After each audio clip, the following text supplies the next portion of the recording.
మొదటి పేతురు 1వ అధ్యాయము 3-4 వచనాలు చదవండి.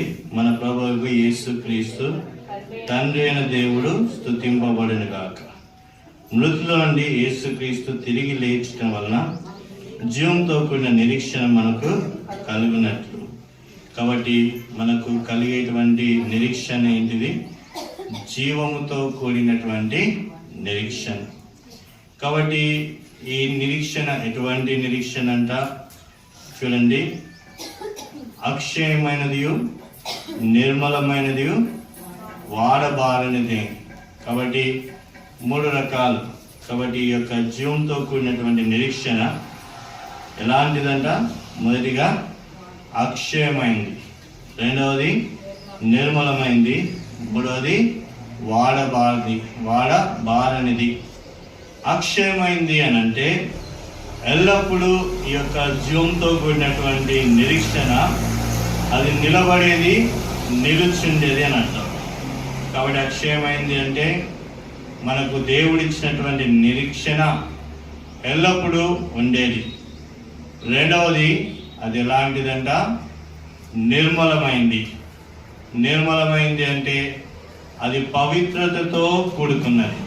ఏంటిదంటే అది పవిత్రతతో కూడుకున్నది. మూడవది వాడబారనిది.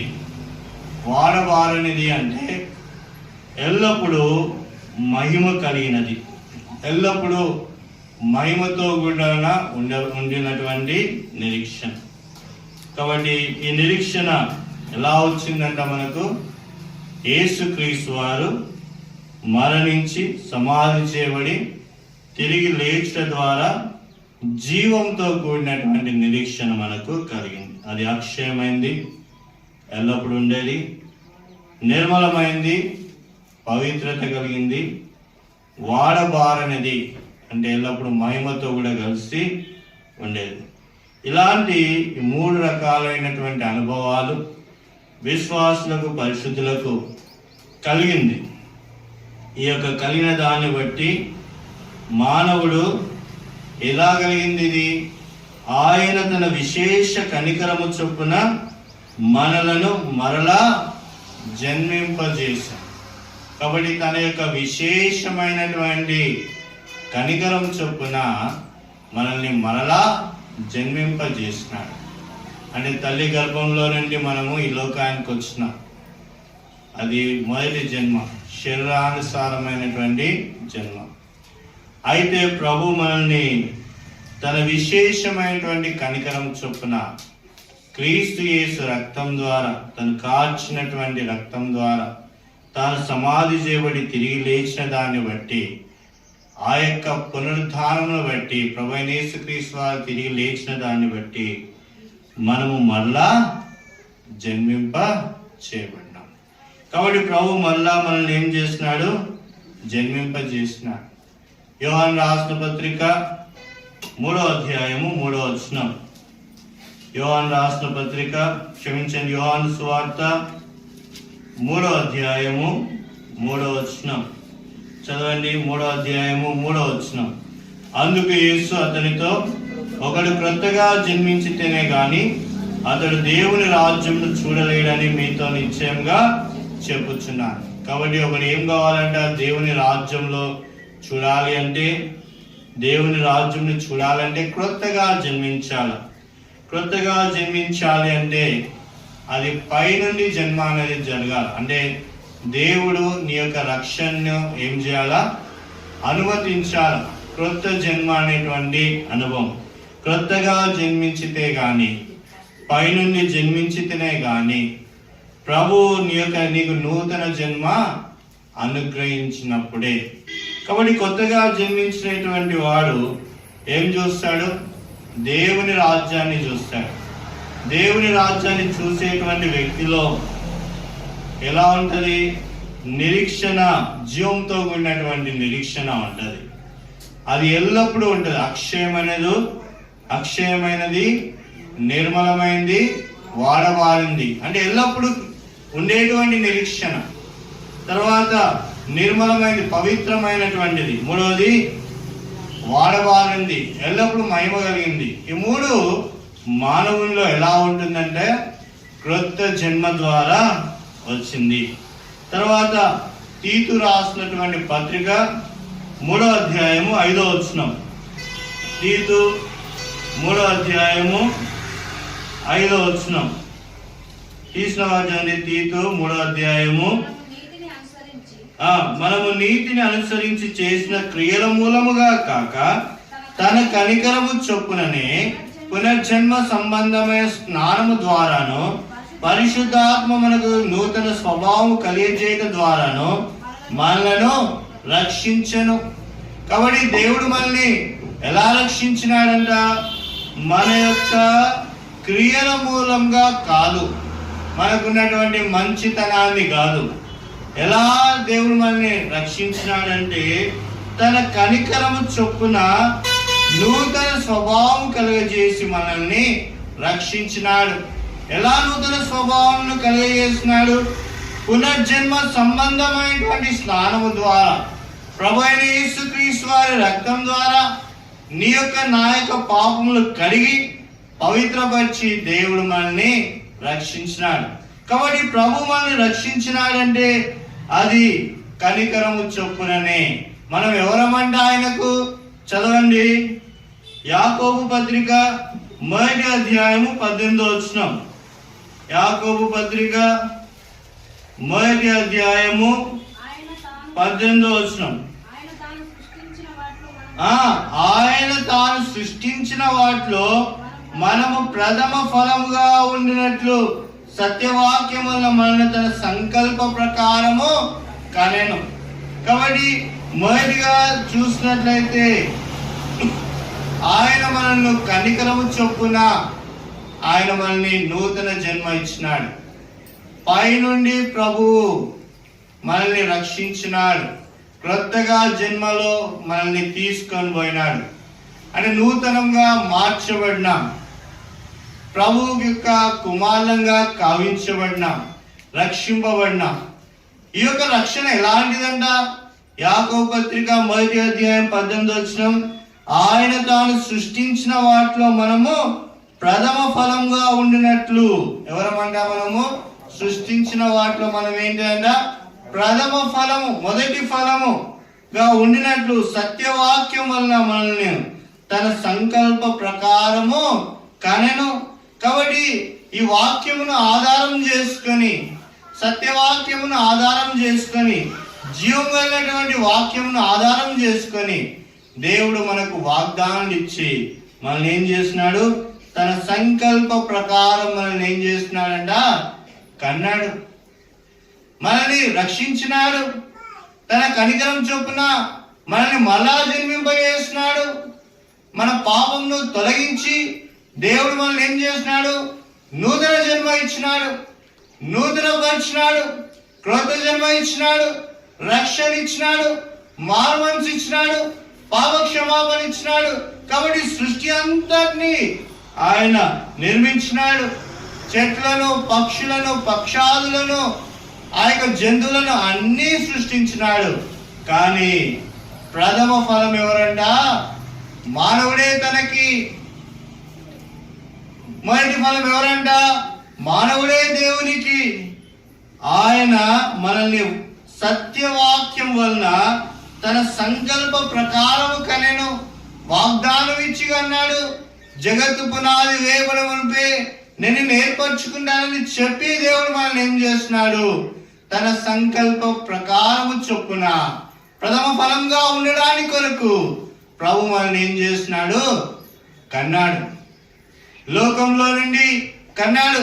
ఎలాంటి పరిస్థితిలో ఉన్నా మన జీవితాన్ని చూసినట్లయితే మనకున్నటువంటి స్థితి ఏంటిది? చదవండి ప్రకటన గ్రంథం 21వ అధ్యాయము 8వ వచనం. ప్రకటన 21వ అధ్యాయము 8వ వచనం. పిరికి వారును, అవిశ్వాసులను, అసహ్యులను, నరహంతకులను, వ్యభిచారులను, మాంత్రికులను, విగ్రహారాధికులను, అబద్ధికులందరూ అగ్ని గంధకంలో మండు గుండంలో పాలు పొందుతురు. ఇది రెండవ మరణము. కాబట్టి రెండవ మరణం నుంచి ప్రభు మనల్ని ఏం చేస్తున్నాడు? తప్పించినాడు. పిరికి వారుగా ఉన్నాం, అవిశ్వాసులుగా ఉన్నాం, అసహ్యులుగా ఉన్నాం, నరహంతకులుగా ఉండేది, వ్యభిచారులుగా ఉండేవారం, మాంత్రికులుగా ఉండేవారం, విగ్రహారాధికులుగా ఉండేవారం, అబద్ధికులుగా ఉండేవారం. కాబట్టి వీటిలో ఏదో ఒక లోపాన్ని కలిగి ఉన్న వారము. బహుశా కొన్ని లోపాలు నీకు ఉండకపోవచ్చు, కానీ ఏదో ఒక లోపాన్ని కలిగి ఉన్నవారు. కాబట్టి దీని ద్వారా వచ్చేది ఏంటిదంట? రెండవ మరణం. కాబట్టి ఒక జన్మకు 2 మరణాలంట. ఒక జన్మకు ఏంటి అంట? 2 మరణాలు. 2 జన్మలకు 1 మరణము. కాబట్టి ఒకసారి ఈ లోకంలో జన్మిస్తే నీకు ఈ లోకంలో నీ పాపం బట్టి నీకు మరణం ఉంటది. తర్వాత నువ్వు శరీరానుసారంగా నువ్వు మరణించిపోవాలి.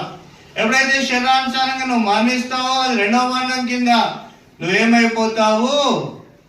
నరకానికి వెళ్ళాలి. అయితే ప్రభుని నా నరకంలో నుండి విడిపించినాడు. దేవుడు ఏం చేసినాడు? నీకు 2 జన్మలు ఇచ్చినాడు. తల్లి గర్భంలో నుండి వచ్చినటువంటి జన్మ ఒకటైతే, తన దయా సంకల్పము ద్వారా నిన్నేం చేసినాడు? తన సత్యవాక్యం వలన నిన్నేం చేసినాడు? కన్నాడు. ప్రథమ ఫలముగా ఆయన తన సత్యవాక్యం ప్రకారము మనల్ని ఏం చేసినాడు? కనినవాడుగా ఉన్నాడు. క్రొత్తగా మనల్ని జన్మింపజేసినాడు. నూతన జన్మను మనకు ప్రసాదించినాడు. పైనుండి వచ్చేటువంటి జన్మ, నూతన జన్మ, క్రొత్త జన్మ ప్రభు మనకి ఇచ్చినాడు. తన కనికరము చొప్పునే మనల్ని మరలా జన్మింపజేస్తున్నాడు. కాబట్టి మనకి ఎన్ని జన్మలు ఉన్నాయి? 2 జన్మలు ఉన్నాయి. మొదటి జన్మ తల్లి గర్భంలో నుండి బయటకు వచ్చినాం. 2వ జన్మ ప్రభు యొక్క రక్తం ద్వారా కడుక్కున్నాం మన పాపముని, మన అపవిత్రతను పోగొట్టుకున్నాం, మనం నీతిమంతులుగా అయినాం. ప్రభు మనల్ని ఏం చేస్తున్నాడు? కన్నాడు. అందుకోసమే దేవుడు మనకి ఎవరంట? తండ్రి. ఆయన మనల్ని కన్న దాంట్లో గొప్ప కనికరం ఉంది. ఆ కనికరం బట్టి నిత్య నాశనము, నరకానికి మనం ఏమైపోయినామంట? దూరం అయిపోయినాం. దేనికి పాత్రులం అంట? మనము నరకానికి పాత్రులం. మన పాపం బట్టి నరకానికి పాత్రులం. మన అబద్ధాలను బట్టి నరకానికి పాత్రులం. మన అవిశ్వాసం బట్టి నరకానికి పాత్రులం. మనకుండేటువంటి ప్రతి పాపమును బట్టి మనము నరకానికే పాత్రులం. అయితే తన విశేషమైనటువంటి కనికరం మన మీద చూపెట్టినాడు. తన దయా సంకల్పము ద్వారా మనం మరలా జన్మింప చేస్తున్నాడు. కాబట్టి మనకు నూతన జన్మ ప్రభు ద్వారా వచ్చింది. 2 కొరింథీయులకు రాసిన పత్రిక 5వ అధ్యాయము 17వ వచనం. 2 కొరింథీ 5వ అధ్యాయము 17వ వచనం. కాగా ఎవరైనా క్రీస్తునందున ఎడల వాడు నూతన సృష్టి, పాతవి గతించనిదిగో క్రొత్తవాయను. కాబట్టి వాడు ఎవరంట? నూతన సృష్టి. ఏం గతించిపోయినాయంట? పాతవన్నీ గతించిపోయినాయి. పాతవి అంటే చూసుకున్నాం కదా, 21వ అధ్యాయము ప్రకటన గ్రంథం 21వ అధ్యాయము 8వ వచనం. ఇదంతా కూడా మన పాత స్వభావము, మన పాత నైజము. వీటిలో ఏదో ఒక నైజంలో ఉన్న వారము. అవి పిరికి వారుగా ఉన్నాం, అవిశ్వాసులుగా ఉన్నాం, అసహ్యులంగా ఉన్నాం, నరహంతకులుగా ఉండేవారు, కొంతమంది వ్యభిచారులుగా ఉండేవారు, కొంతమంది మాంత్రికులుగా ఉండేవారు, కొంతమంది విగ్రహారాధికులుగా ఉండేవారు, కొంతమంది అబద్ధికులుగా ఉండేవారు. ఇవన్నీ కూడా పాత స్వభావం. ఈ పాత స్వభావం అంతా కూడా ఏం చేయబడిందంట? సిలువ వేయబడింది. పాత అన్ని కూడా ఏమైపోయినాయంట? గతించిపోయినాయి. ఏం జరిగిందంట? ఇదిగో క్రొత్త వాయనం. కాబట్టి మన జీవితంలో నూతనత్వం వచ్చింది. ఈ నూతనత్వం ఎలాంటిదంట? మొదటి పేతురు రాసిన పత్రిక 1వ అధ్యాయము 3వ వచనము 4వ వచనం. మొదటి పేతురు 1, 3, 4. ఎందుకంటే మన భాగము మనకు అర్థం కావాలి. మన ప్రభువు యేసుక్రీస్తు తండ్రి అయిన దేవుడు స్తుతింపబడును గాక. మృతుల నుండి యేసుక్రీస్తు తిరిగి లేచుట వలన జీవంతో కూడిన నిరీక్షణ మనకు కలుగునట్లు అనగా అక్షయమైనది. జీవంతో కూడినటువంటి నిరీక్షణ ఎలాంటిదంట? అక్షయమైనది, ఎల్లప్పుడూ ఉండేది, నిర్మలమైనది, పవిత్రమైనది, వాడబారినది. అంటే ఎల్లప్పుడూ మహిమతో కూడినటువంటి జీవము గలటువంటి నిరీక్షణ ప్రభు మనకు ఇచ్చినాడు. నూతన జన్మ ఇచ్చినాడు, రక్షణ ఇచ్చినాడు, పాతవన్నీ కూడా గతించిపోయేటట్టు చేసినాడు, క్రొత్త జన్మని ఇచ్చినాడు, క్రీస్తుతో కూడా బ్రతికించినాడు. ఎఫెసీయులకు రాసిన పత్రిక 2వ అధ్యాయము 4వ వచనం. ఎఫెసీయులకు రాసిన పత్రిక 2వ అధ్యాయము 4వ వచనం.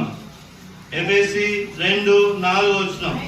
ఆయనను దేవుడు కరుణా సంపన్నుడై ఉండి మనము మన అపరాధముల చేత చచ్చిన వారమై ఉన్నప్పుడు సైతము మనల్ని చూపిన తన మహాప్రేమ చేత మనల్ని క్రీస్తుతో కూడా బ్రతికించినాడు. అయితే మనం చచ్చిన వారమై ఉన్నామంట, శరీరంలో కాదు, ఆత్మలో చచ్చిన వారము. తన మహా కనికరం ద్వారా మనల్ని ఏం చేస్తున్నాడు? తన మహాప్రేమ చేత మనల్ని ఏం చేస్తున్నాడు? క్రీస్తుతో కూడా ఏం చేస్తున్నాడు? బ్రతికించినాడు. దేవుడు క్రీస్తునే బ్రతికించడం కాదు, క్రీస్తుతో కూడా నిన్ను బ్రతికించినాడు.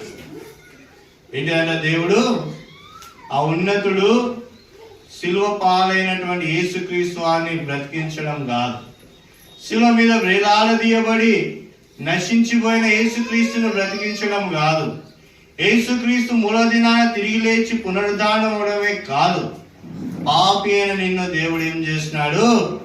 బ్రతికించినాడు. ఎక్కడి నుంచి బ్రతికించినాడు? మీ అపరాధముల చేత, పాపముల చేత చచ్చిన వారు. ఒక వ్యక్తి అపరాధముల చేత పాపంతో చచ్చిన వాడు, ఇంకో వ్యక్తి అపరాధుల కొరకు, పాపుల కొరకు చనిపోయిన వాడు. చెప్పండి, ఒక వ్యక్తి ఎవరంట? అపరాధముల చేత, పాపముల చేత చచ్చిన వాడు. ఎవరు? మనమే. మనం అపరాధముల చేత, పాపముల చేత చచ్చిన వారు. ఇంకో వ్యక్తి ఏంటి? అపరాధుల కొరకు, పాపుల కొరకు చనిపోయిన వాడు. ఎవరంట? యేసుక్రీస్తు వారు. ఆయన మరణించి సమాధి చేయబడినాడు, ఆయనను దేవుడు లేపినాడు. సమస్త మానవాళి కొరకు చనిపోయినటువంటి యేసుక్రీస్తు వారిని దేవుడు లేపినాడు. అయితే ఆయన్నే లేపుడు కాదు, ఈ యొక్క మృతమైనటువంటి మానవుని కూడా దేవుడు ఏం చేసినాడు? లేపినాడు. అదే రాయబడింది ఇక్కడ ఎఫెసీయులకు రాసిన పత్రిక 2వ అధ్యాయము 4వ వచనం. చూడండి, చదవండి. ఆయనను దేవుడు కరుణా సంపన్నుడై మనం అపరాధముల చేత, పాపముల చేత చచ్చిన వారమై ఉన్నప్పుడు సైతము మనలను తన దయా సంకల్పము చొప్పున తన మహాప్రేమ చేత మనను క్రీస్తు కూడా బ్రతికించినాడు. దేవుడు కరుణా సంపన్నుడండి. కాబట్టి మన అపరాధముల చేత చచ్చిన వారమై ఉండినప్పుడు సైతము మన ఎడల చూపిన తన మహాప్రేమ చేత మన క్రీస్తు కూడా ఏం చేస్తున్నాడు? బ్రతికించినాడు. దాన్ని బట్టి నీకు నాకు ఏమొచ్చిందంట? నూతన జన్మ, నూతనమైనటువంటి జీవితము. పాతవి గతించిపోయి ఒకనాడు సాతాను పిల్లలంగా జీవించిన మనము ప్రకటన గ్రంథం 21వ అధ్యాయం 8వ వచనంలో ఉన్నటువంటి వాటిలో ఏదో ఒక కొన్ని బలహీనతలు కలిగి బ్రతికిన వారము. రెండవ మరణానికి పాత్రమైనటువంటి మనల్ని తన కృప చేత బ్రతికించి ఏమిచ్చినాడు మనకు? చదవండి. మొదటి యోహాను రాసిన పత్రిక 3వ అధ్యాయము 2వ వచనం. 1 John chapter 3 verse 2. మొదటి యోహాను రాసిన పత్రిక 3వ అధ్యాయము 2వ వచనం. మొదటి వచనం చదవండి. మనము దేవుని పిల్లలమని పిలువబడినట్లు. ఏంటంట? మనం ఏమంట? మనము దేవుని పిల్లలమని పిలువబడుతున్నామంట. ఏమని పిలువబడుతున్నా? దేవుని పిల్లలు. ఒకనాడు సాతాను పిల్లలమని పిలువబడ్డాం, అపవిత్రులమని పిలువబడ్డాం, అబద్ధికులను పిలువబడినాం, అవిశ్వాసులమని పిలువబడినాం. ఇప్పుడు ఏమని పిలువబడుతున్నాం? మనము దేవుని పిల్లలమని పిలువబడినట్లు తండ్రి మనకెట్టి ప్రేమను అనుగ్రహించడం చూడండి ఒకసారి. ఆరాధన చేయక మునుపు చూడండి దేవుడు మనల్ని ఎంత ప్రేమతో ఆదరించినాడో చూడండి. దేవుడు మనల్ని తన పిల్లలుగా చేసుకున్నాడు చూడండి. దేవుడు మనకెట్టి ప్రేమను అనుగ్రహించినానో జ్ఞాపకం చేసుకోండి అని పేతురు చెప్తున్నాడు. నువ్వు జ్ఞాపకం చేసుకో దేవుడిని పక్షాన ఏం చేస్తున్నాడు. నువ్వు ఒకసారి నెమరు వేసుకో, దేవుడు నిన్ను ఎక్కడి నుంచి తీసుకొని వచ్చినాడు, నీ జీవితం ఏ పాటిది, నీకు నూతన జన్మ దేవుడు ఇవ్వడానికి నీలో ఉన్నటువంటి గొప్పతనం ఏంటిది? ఏ గొప్పతనం లేనివా తన విశేషమైన కనికరం చొప్పున, తన దయా సంకల్పం చొప్పున ప్రభు మనకి ఏమి ఇచ్చినాడు? నూతన జన్మ ఇచ్చినాడు. నూతన జన్మ ఇవ్వడమే కాదు, దేవుని పిల్లలన్నీగా చేసినాడు. మనం ఎవరమంటా? మనము దేవుని పిల్లలం. అంతేకాదు రాజ్యాన్ని ఇచ్చినాడు. లూకా సువార్త 12వ అధ్యాయము 32వ వచనం. Luke gospel chapter 12 verse 32. లూకా సువార్త 12వ అధ్యాయము 32వ వచనం. మీకు కలిగిన క్షమించండి, లూకా 12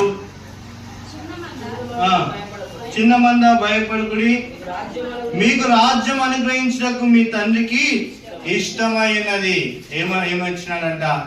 నీచులమైన మనల్ని తన దయా సంకల్పము చొప్పున, తన కనికరము చొప్పున మళ్ళా జన్మింపజేసినాడు. అదొక గొప్పతనము, తన గొప్పతనము, తన ఉన్నతమైనటువంటి కనికరము. అది మొదటిది. అంటే ఇప్పుడు మనం ఎవరైనా పేదవాళ్ళని చూస్తున్నాం అనుకో, కొంతవరకు సాయం చేస్తాం. ₹1 ఇస్తాం, 2 రూపాయలు ఇస్తాం, అంతవరకు సాయం చేస్తాం, అక్కడి నుంచి వెళ్ళిపోతాం. మన అపవిత్రులము, దేవునికి దూరస్తులము, పాపం చేసిన వారము, అవిశ్వాసులము, లోకంలో పడిపోయిన వారము, తను మన విషయమై తన ప్రాణం పెట్టినాడు. ప్రాణం పెట్టి మనం రక్షించినాడు. అంతవరకు బాగానే ఉంది. మన జీవితాన్ని మార్చినాడు, బాగానే ఉంది. తర్వాత ఏమన్నాడు? మీరు నా పిల్లలు అని చెప్పినాడు. 1 యోహాను రాసిన పత్రిక 3వ అధ్యాయం 2వ వచనంలో మీరు దేవుని పిల్లలని అన్నాడు. అప్పుడే అంటున్నాడు యోహాను భక్తుడు, ఒకసారి గమనించండి, దేవుడు మీ పక్షాన ఎంత ప్రేమ కలిగి ఉన్నాడో గమనించండి అని యోహాను భక్తుడు చెప్పినాడు. చెప్పిన తర్వాత లూకా సువార్త 12వ అధ్యాయం 32వ వచనంలో ప్రేమించడమే కాదు, పిల్లలను చేసుకోవడమే కాదు, రాజ్యాన్ని ఇచ్చినాడంట. కాబట్టి చదవండి, లూకా సువార్త 12వ అధ్యాయం 32వ వచనం. చిన్న మంద భయపడుకుడి, మీకు రాజ్యం అనుగ్రహించడానికి మీ తండ్రికి ఇష్టమైంది. కాబట్టి మొదటిగా ఏమి ఇచ్చినాడంట? కనికరం చూపెట్టి నూతన జన్మ ఇచ్చినాడు. మొదటిగా కనికరం చూపెట్టి నూతన జన్మ ఇచ్చినాడు. రెండవది తన యొక్క పిల్లలుగా చేసుకున్నాడు. మూడవది ఏం చేస్తున్నాడు? దేవుని రాజ్యాన్ని ఇచ్చినాడు. ఏమిచ్చినాడు? మూడవది దేవుని రాజ్యాన్ని ఇచ్చినాడు. తర్వాత ఏమంటున్నాడు? అతడు నా కుమారుడు అని అన్నాడు. ప్రకటన గ్రంథం 21వ అధ్యాయము 7వ వచనం. ప్రకటన గ్రంథం 21వ అధ్యాయము 7వ వచనం. జయించు వాడు వీటిని స్వతంత్రించుకొను, నేను అతనికి దేవుడనై ఉందును, అతడు నాకు కుమారుడై ఉండును. కాబట్టి నేను అతనికి దేవుడినై ఉంటానంట, అతను నాకు ఏమవుతాడంట? కుమారుడైతాడు. అంటే మొదటిలో ఆదాము మిస్ చేసుకున్నటువంటిది. ఏదేంలో ఆదాము ఏదైతే కుమారత్వాన్ని పోగొట్టుకున్నాడో, దేవుని యొక్క స్వరూపాన్ని పోగొట్టుకున్నాడో, దేవుని దగ్గర నుంచి వెలువేయబడినాడో, అది క్రీస్తులో మనం ఏం చేసుకున్నాం?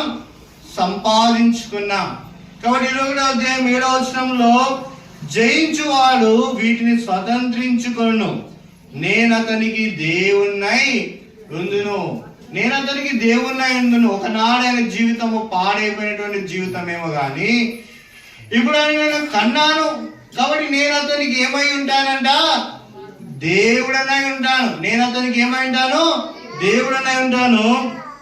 తర్వాత అతడు నాకు కుమారుడై ఉండను. అతడు నాకు ఏమై ఉంటాడంట? అష్యూరెన్స్ ఇచ్చినాడు. ఎవరైనా ఇస్తారు అష్యూరెన్స్? ఒకవేళ ఎవరైనా పాపంలో ఉన్న వారిని, లేకుంటే ఏమైనా దొంగతనం చేసిన వారిని క్షమిస్తారేమో కానీ దొంగను అష్యూరెన్స్ ఇస్తారా? ఈయన మారుతాడు అని అష్యూరెన్స్ ఇస్తారా?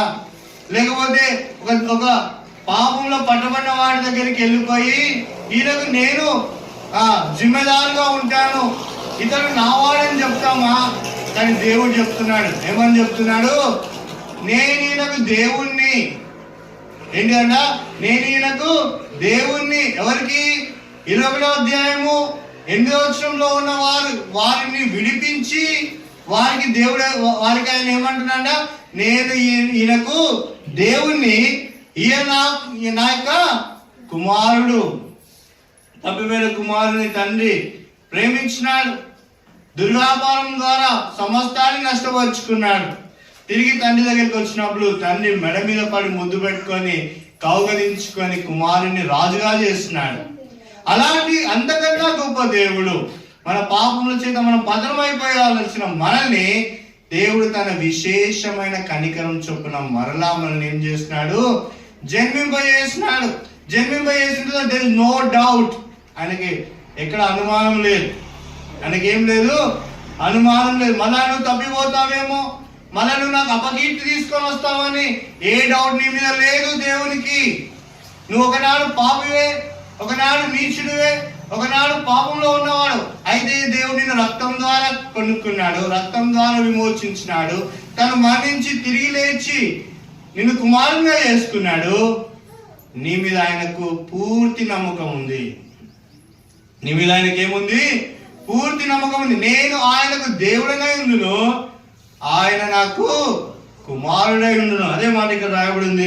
ప్రకటన 21:7. నేను అతనికి దేవుడనై ఉండును, అతడు నాకు ఏమైతాడు? కుమారుడై ఉంటాడు. అక్కడ మీద రాయబడింది జయించిన వాడు. ఎవరంట? మనము జయించిన వారం, ప్రభు కొరకు జయించిన వారం. కాబట్టి ఈ దినాన పరిశుద్ధంగా దేవుని ఆరాధించడానికి మనం వచ్చిన వారం. కాబట్టి ఈ జయించిన వారిని దేవుడు ఏమంటున్నాడు? మీరు నాకు కుమారులు. కాబట్టి ఇది ఎన్నో అనుభవం అంట? 3వ అనుభవం. మొదటిది ఏంటిది? ప్రభు మనల్ని తన కృప, తన కనికరం చొప్పున మళ్ళా జన్మింపజేస్తున్నాడు. 2వ విషయము, ఆయన మనల్ని ఏం చేస్తున్నాడు? పిల్లలంగా చేసుకున్నాడు. 3వది, తన రాజ్యాన్ని మనకిచ్చినాడు. 4వది, అష్యూరెన్స్ ఇస్తున్నాడు. జయించిన వాడికి నేను దేవుడనై ఉందును, మీరు నాకు కుమారులై ఉందురు అని రాయబడింది. తర్వాత చూడండి, ఇంకా మనకు ఎంతో గొప్ప భాగ్యం ఉందంట. 1 కొరింథీయులకు రాసిన పత్రిక 6వ అధ్యాయము 3వ వచనం. 1 కొరింథీయులకు రాసిన పత్రిక 6వ అధ్యాయము 3. 1 కొరింథీ మనం ఏంటిదంట? అందరం కలిసి చదువుకుంటాం. 1 కొరింథీ 6వ అధ్యాయము 3వ వచనం. మనము దేవదూతలకు తీర్పు తీర్చుదామని ఎరుగరా? కాబట్టి మనం ఏం చేస్తామంట? దేవదూతలకు తీర్పు తీరుస్తాం. అంటే మనకు మహిమాదేహాలు వస్తాయి, మనము అమర్త్యతను ధరించుకుంటాం. అందుకోసమే రాయబడింది అక్షయమైందంట, జీవంతో కూడినటువంటి నిరీక్షణ ఎలాంటిదంట? అక్షయమైందంట, నిర్మలమైందంట, వాడవారిందంట. అక్షయమైందంటే ఎల్లప్పుడూ క్షేమైపోయింది కాదు. 2వది నిర్మలమైంది, పవిత్రతతో కూడుకున్నది. 3వది వాడవారంది, అంటే మహిమతో ఉన్నది. కాబట్టి మనం ఎప్పుడు మహిమ దేహాలను ధరించుకుంటాం. ఇప్పుడు దేవదూతలను మనం చూడలేం, అంత ప్రకాశమానంగా దేవదూతలు ఉంటారు. అయితే దేవుడు మనకిచ్చేటువంటి మహిమ శరీరము అంటే మనము దేవుని స్వరూపము కోల్పోయిన వారం కదా, మళ్ళా మనం దేవుని స్వరూపాన్ని ధరించుకుంటాం. ఆ పరలోక రాజ్యంలో దేవుని పోలి ఉంటాం. కాబట్టి ఆ యొక్క దూతల మహిమ కన్నా మించిన మహిమ మనం స్వతంత్రించుకుంటాం. పరలోక రాజ్యంలో ఎట్లా ఉంటామంట? మనము ఇప్పుడు ఒక దూతని శరంతో దూతని చూడాలంటే భయపడేటువంటి మనము, వణికేటువంటి మనము, ఆ నిత్యంలో యుగాయుగం ఉండేటువంటి రాజ్యంలో ఆ దూతల మహిమ కంటే మించిన మహిమను మనం ఏం చేసుకుంటామంట? స్వతంత్రించుకుంటాం. ఆ దూతలకు మనం ఏం చేస్తామంట? తీర్పు తీరుస్తాం. We are not ordinary angels, we are the son of the God. మనము నార్మల్ ఉండేటువంటి దూతలము కాదు. దైవత్వం అనేది, ప్రభు యొక్క రక్తం అనేది, శిలువ క్రయధనం అనేది, దేవుడి కుమారులుగా చేసుకోవడం అంటే, దేవుడి రాజ్యాన్ని స్వతంత్రించుకోవడం అంటే, తన నిత్య మహిమలో మనం నిలబెట్టబడే వారంగా ఉంటాం. ఆయన మహిమలో ఉంటాం. దేవుడు ఎంత ప్రకాశమానంగా ఉంటాడో అదే ప్రకాశమానంలో మనం ఉండే వారంగా ఉంటాం. దేవదూతలకు మనం ఏం చేస్తాము? తీర్పు తీరుస్తాం. కాబట్టి నిత్య రాజ్యంలో యుగాయుగం ఉండేటువంటి మహిమతో మనము ఉంటాం. ఇది ఐదవది, మనము ఆత్మీయంగా ఉంటాం. మన దేహాలు ఆత్మీయంగా ఉంటాయి. మన దేహాలు దేవుని పోలికతో ఉంటాయి. మనం దేవుని స్వరూపంలో ఉంటాం. మనం నిత్య మహిమలో ఉంటాం. ఆ దేవదూతలు మనం ఏం చేస్తాము? తీర్పు తీర్చే వారంగా ఉంటాం. ఇది ఐదవది. ఎలా ఉంటామంటే, ఎలా తీర్పు తీర్చుతామంట? రాజకుమారులాగా తీర్పు తీర్చే వారంగా ఉంటాం. ఈ యొక్క రాజకుమారులకు ఉన్నటువంటి 5 కిరీటాలను చూసుకొని ముగించుకుందాం. మొదటి కొరింథీయులకు రాసిన పత్రిక 9వ అధ్యాయము 25వ వచనం. మొదటి కొరింథీయులకు రాసిన పత్రిక 9వ అధ్యాయం 25వ వచనం. మరియు 10 మంది పోరాడు ప్రతి వాడు అన్ని విషయములందు మితముగా ఉండును, వారు క్షేమ కిరీటమును పొందుటకు, మనమైతే అక్షయమైనటువంటి కిరీటం పొందుటకు మితముగా ఉన్నాం. రక్షణలో మితము, రక్షణలో మృదు స్వభావము, అది దేనికి సూచనగా ఉందంటే, మనం అక్షయ కిరీటాన్ని ధరించుకొని దేవదూతలకు తీర్పు తీర్చే వారంగా ఉన్నాం. నిత్య రాజ్యంలో అక్షయ కిరీటాన్ని ధరించుకునే వారంగా ఉన్నాం. అంటే అక్షయ కిరీటం ఎల్లప్పుడూ ఉండేటువంటి రాజరికాన్ని ధరించుకునే వారంగా ఉన్నాం. రెండవ విషయాన్ని చూడండి. 2 తిమోతికి రాసిన పత్రిక 4వ అధ్యాయము 8వ వచనం. 2 తిమోతి 4వ అధ్యాయము 8వ వచనం. 2 తిమోతి 4:8. 4వ అధ్యాయము 8వ వచనం. ఇక మీదట నా కొరకు ఏముందంట? నీతి కిరీటం ఉంది. కాబట్టి ఆ యొక్క నిత్య రాజ్యంలో మనం ఏ కిరీటాన్ని ధరించుకోబోతున్నాం? నీతి కిరీటాన్ని ధరించుకోబోతున్నాం. ఆ దినమందు నీతి గల న్యాయాధిపతి ప్రభు అది నాకు మాత్రమే కాకుండా తన ప్రత్యక్షతను ఆపేక్షించు వారందరికీ అనుగ్రహించును. రెండవది, నీతి కిరీటాన్ని ధరించుకొని తన ప్రత్యక్షతలో ఉన్న వారికి నీతి కిరీటాన్ని ఇవ్వబోతున్నాడు. మూడో విషయంలో చూడండి, మూడో కిరీటాన్ని చూడండి. యాకోబు పత్రిక 1వ అధ్యాయము 12వ వచనం. యాకోబు పత్రిక 1వ అధ్యాయము 12వ వచనం. శోధన సహించువాడు ధన్యుడు, అతడు శోధనకు నిలిచిన వాడైతే ప్రభు తను ప్రేమించు వారికి వాగ్దానం చేసిన జీవ కిరీటంను ఇచ్చును. కాబట్టి శోధన సహించిన వారికి దేవుడు ఏమిస్తున్నాడంట? జీవ కిరీటం ఇస్తున్నాడు. ప్రకటన గ్రంథము 2వ అధ్యాయము 10వ వచనం. ప్రకటన గ్రంథం 2వ అధ్యాయము 10వ వచనం. ఇదిగో మీరు శోధింపబడినట్లు అపవాది మీలో కొందరిని చెల్లో వేయింపబడుతున్నారు. 10 దినములు శ్రమ కలుగును, మరణ వరకు నమ్మకంగా ఉండము, నేను నీకు జీవ కిరీటం ఇచ్చాను. కాబట్టి శోధనలో శ్రమలను భరించిన వారికి ప్రభు ఏమిస్తున్నాడంట? జీవ కిరీటాన్ని ఇవ్వబోతున్నాడు. 4వది, 1 పేతురు రాసిన పత్రిక 5వ అధ్యాయము. 1 పేతురు 5వ అధ్యాయము 4వ వచనం. 1 పేతురు రాసిన పత్రిక 5వ అధ్యాయము 4వ వచనం. ప్రధాన కాపరి ప్రత్యక్షమైనప్పుడు మీరు వాడబారిని మహిమ కిరీటాన్ని పొందుకుంటాం. ఏంటిదంట? మహిమ కిరీటాన్ని పొందుకుందాం. చివరిగా ప్రకటన గ్రంథం 4వ అధ్యాయము 4వ వచనం. ప్రకటన గ్రంథం 4వ అధ్యాయము 4వ వచనం. ప్రకటన గ్రంథం 4వ అధ్యాయము 4వ వచనం. సింహాసనం చుట్టూ 24 సింహాసనలు ఉండెను. ఈ సింహాసనం నందు 24 పెద్దలు తెల్లని వస్త్రములు ధరించుకొని తమ తలల మీద సువర్ణ కిరీటం పెట్టుకుని వారై కూర్చుండేది. కాబట్టి సువర్ణ కిరీటాలు పెద్దలకు ఉన్నాయి, 24 పెద్దలకు ఉన్నాయి. బహుశా 24 పెద్దలు ఇశ్రాయేలు 12 గోత్రాల వాళ్ళు అయి ఉండాలా, అపోస్తులు 12 మంది అయి ఉండాలి, లేదంటే సంఘంలో బాధ్యత కలిగిన వారై ఉండాలి. ఆ 24 పెద్దలకు ఏమిస్తున్నాడు? సువర్ణ కిరీటాలు ఇస్తున్నాడు. కాబట్టి 5 కిరీటాలు. మొదటి కిరీటం ఏంటిదంట? అక్షయ కిరీటం. రెండవది ఏంటంట? నీతి కిరీటం. మూడవది జీవ కిరీటం. నాలుగవది మహిమ కిరీటం. ఐదవది సువర్ణ కిరీటం. సరే, సువర్ణ కిరీటాలు బాధ్యతగా ఉన్న ప్రతి వారికి కూడా దేవుడు మనకు సువర్ణ కిరీటం ఇచ్చేవాడుగా ఉన్నాడు. కాబట్టి గొప్ప అనుభవం ఎక్కడి నుంచి వచ్చినా మన జీవితము. ప్రకటన గ్రంథం 21వ అధ్యాయము 8వ వచనం నుండి వచ్చిన మన జీవితం అవిశ్వాసము, అపనమ్మకము, దేవునికి దూరం అయిపోయిన వారు, ఎవరు కనికరించరు, ఎవరు కూడా దయ చూపెట్టరు.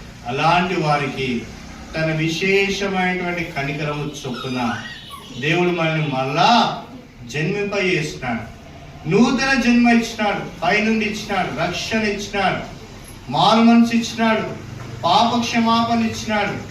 నీచునికి పాప క్షమాపణ ఇవ్వడము ఒక భాగ్యము, ఒక ఉన్నతమైనటువంటి కరుణ.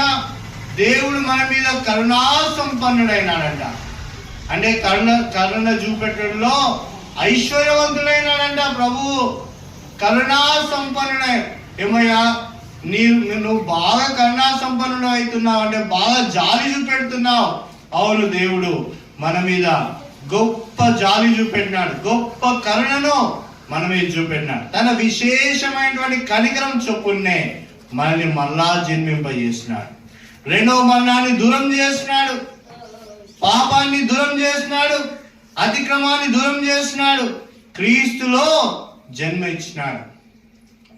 నూతన జన్మనే ఇచ్చినాడా?